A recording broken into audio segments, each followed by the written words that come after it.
ہم سالانہ جب منشور بنا رہا تھا تو اتنا رقم تھا، مجھے نہیں پتا کہ آج کا رقم کیا ہوگا، 1500 ارب پاکستان کی ریاست سبسڈی کی صورت میں، انڈائریکٹ سبسڈی کی صورت میں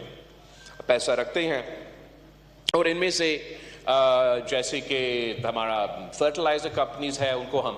اربوں روپے کا سبسڈیز پاکستان کی ٹیکس پیئر دلواتا ہے، پاکستان کی حکومت دلواتا ہے۔ یہ میرا الیکشن کیمپین کا بھی ایک بہت بڑا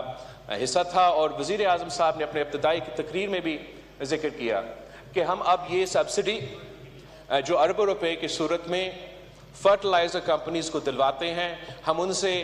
یہ سبسڈی لیں گے اور ڈائریکٹلی پاکستان کے کسانوں کو پہنچائیں گے۔ ہم نے تجویز کیا کہ کسان کارڈ کے تھرو پہنچوائے، ہم اس پہ کام کر رہے ہیں، میں نے سنا ہے پنجاب حکومت کام کر رہے تو وہ ویکل ہوگا، مگر افسوس کے ساتھ پہلے بجٹ تک ابھی تک ہم نے اس پہ عمل درآمد نہیں کی، اور ہم وزیر اعظم صاحب سے اپیل کرتے ہیں کہ نہ صرف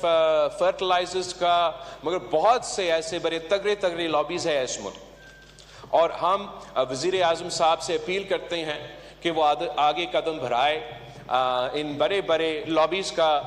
مقابلہ کرنے کے لیے پاکستان پیپلز پارٹی آپ کے ساتھ دینے کے لیے تیار ہے۔ اس مشکل حالات میں اگر ہم مل کے یہ میسج دے سکیں کہ ہم امیروں کے لیے اگر مشکلات پیدا کر رہے ہیں تو ہم غریبوں کے لیے ڈائریکٹلی ریلیف دلوا رہے ہیں، اور کوئی وجہ نہیں ہے کہ اگر آپ اربوں روپے کا سبسڈیز فرٹیلائزر کمپنیز کو دے رہے ہیں تو ان کو دینے کے بجائے ہم اگر ڈائریکٹلی اپنے کسانوں کو، اپنے ہاریوں کا جیب میں وہ پیسہ دیں گے، ہم ایک معاشی انقلاب لے کر آئیں گے جناب۔ اس میں زراعت کا شعبہ ہمارا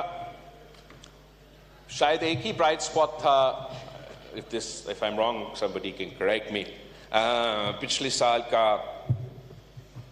اکانومی کے حوالے سے ایک ہی سیکٹر تھا جہاں واضح گروتھ تھا۔ انفیکٹ میں نے خیال میں وزیر خزانہ نے بھی اس کا ابتدائی پریس کانفرنس میں اس کا ذکر کیا کہ پاکستان کا ایگریکلچر سیکٹر میں گروتھ ہو رہا ہے، اور یہ اچھی بات ہے۔ گروتھ ہوگا تو پاکستان کے عوام کو روزگار ملے گا، اور یہ ایک ایسا سیکٹر کا گروتھ ہے کہ ہم نہ صرف اپنی معیشت کا اس طریقے سے فائدہ مگر ہم ایکسپورٹس میں اضافہ کر سکتے ہیں۔ پاکستان پیپلز پارٹی کی حکومت میں 2008 سے لے کے 2013 تک ہم نے سب سے زیادہ اضافہ کروایا روزگار میں، اور سب سے زیادہ اضافہ کروایا ایکسپورٹس میں، اور اس کا سیکرٹ کیا تھا جناب اسپیکر؟ یہ کوئی ٹاپ سیکرٹ طریقہ نہیں تھا۔ ہم نے اپنا زراعت میں انویسٹ کیا، ہمارے کسانوں نے پاکستان کا معیشت کو یہاں سے لے کے یہاں تک پہنچا دیا۔ جب ہم نے حکومت اس وقت سنبھالا تو پاکستان رائس بھی امپورٹ کر رہا تھا، ویٹ بھی امپورٹ کر رہا تھا، پتہ نہیں کیا کیا امپورٹ کر رہا تھا۔ ایک سال کی اندر ہی اندر صدر زرداری نے پاکستان کو رائس کا امپورٹر سے لے کے ایکسپورٹر بنا دیا، پاکستان کی گندم کا امپورٹر سے لے کے پاکستان کا ایکسپورٹر بنا۔ آپ کو یاد ہوگا ہم سب اپوزیشن میں تھے ان زمانے میں جناب اسپیکر، کہ کیسے قطاریں لگتے تھے ان کھانے پینے کے اشیاء کو اٹھانے کے لیے۔ ہمارا